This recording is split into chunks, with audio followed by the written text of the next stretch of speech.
Hi friends, எல்லோரும் எப்படி இருக்கீங்க? இன்றைக்கி வந்து ஜெல்லி செய்கிறேன்பா. நொங்கில் வந்து ஜெல்லி செய்கிறேன். அதை எப்படி செய்யுதுன்னு பார்க்கலாம் பாருங்கள். முதல்ல வந்து நம்ம ஸ்டவ் ஆன் பண்ணி தண்ணி கொஞ்சம் ஊற்றிக்கணும்.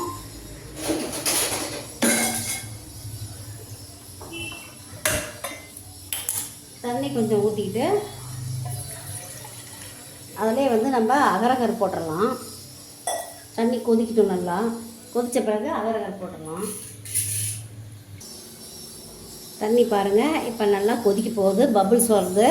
இப்போ அதிலே வந்து இந்த அகரகர் போடுறேன். இது நல்லா கொதிக்கணும்.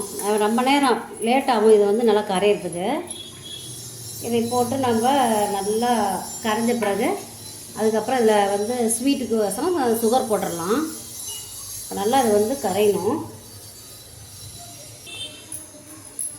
நான் ஒரு 4 நொங்கு எடுத்துருக்கேன்ப்பா. 4 நொங்குக்கு தகுந்த மாதிரி நான் இப்போ சுகர் எடுத்திருக்கேன்.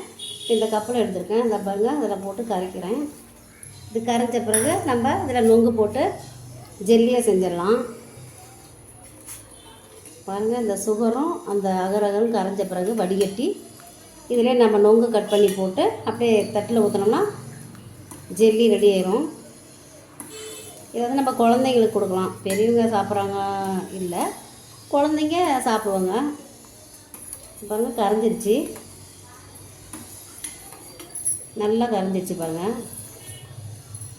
இதை வந்து வடிகட்டி இப்போ நம்ம வந்து ஜெல்லி போடணும். கொஞ்சம் சிம்மில் வச்சிடலாம். அதனால நொங்கை வந்து நம்ம கட் பண்ணிக்கலாம். இப்போ பாருங்கள், நொங்கை வந்து நான் கட் பண்ணி எடுத்து அந்த இதிலே போட்டுறேன். தண்ணியிலையே நல்லா கட் பண்ணிக்கங்க. சின்ன சின்ன பீஸாக கட் பண்ணிட்டிங்கன்னா அதை ஜெல்லியாக நம்ம பண்ணிடலாம்.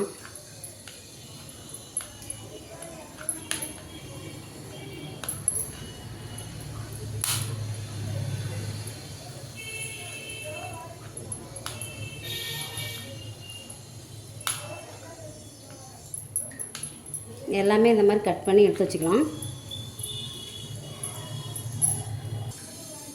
பாருங்க, நொங்கை வந்து நான் கட் பண்ணிக்கிட்டேன். பெரிய பெரிய பீஸாக தான் போட்டிருக்கேன். அப்போ தான் சாப்பிட்றதுக்கு நல்லாயிருக்கும். குழந்தைங்க சாப்பிட்லாம், பெரியவங்க வந்து வயசானவங்க கூட சாப்பிட்லாம். இது நல்லாயிருக்கும். பெருசு பெருசாக கட் பண்ணால் தான் நம்ம சாப்பிட்றதுக்கு நல்லாயிருக்கும். இப்போ வந்து நான் தண்ணி நல்லா கொதிச்சிருச்சு. அதில் இப்போ இதை போட்டு ஜெல்லி ரெடி பண்ணுறேங்க. பாருங்கள், சுகரும் கரைஞ்சிருச்சு. நம்ம அகரகரமும் வந்து கரைஞ்சிருச்சு. இப்போ நம்ம வந்து அதில் ஜெல்லி போட்டுடலாம். நொங்கு போட்டுட்டு நல்லா ஒரு கொதி வந்தோடனே இறக்கி நம்ம அப்படியே ஒரு பிளேட்டுக்கு மாற்றிக்கலாம். இதுக்கு வந்து நம்ம ஃபுட் கலர் கூட சேர்த்திக்கலாம். சரி, இது நொங்கு இருக்கிறதுனால அப்படியே ஒயிட்டாகவே விட்டுறலாம். இப்போ இது ஒரு கொதி வரணும் மறுபடியும்.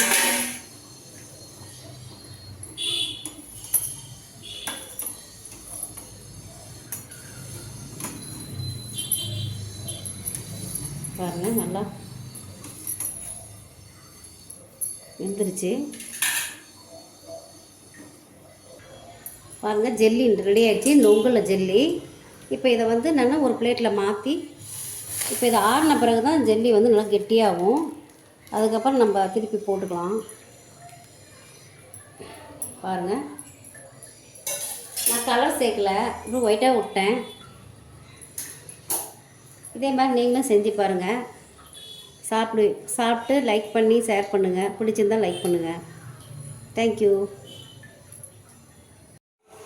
பாருங்கள், ஜெல்லி வந்து நொங்கில் ஜெல்லி வந்து சூப்பராக வந்துருச்சு.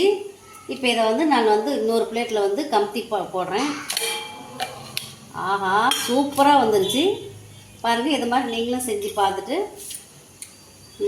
லைக் பண்ணுங்கள், ஷேர் பண்ணுங்கள். தேங்க்யூ. பாருங்கள், சூப்பராக இருக்குது. இது மாதிரி நீங்களும் ட்ரை பண்ணுங்கள். நொங்கில் வந்து ஜெல்லி பிள்ளைங்களுக்கு வந்து இந்த மாதிரி நம்ம செஞ்சு தரலாம்.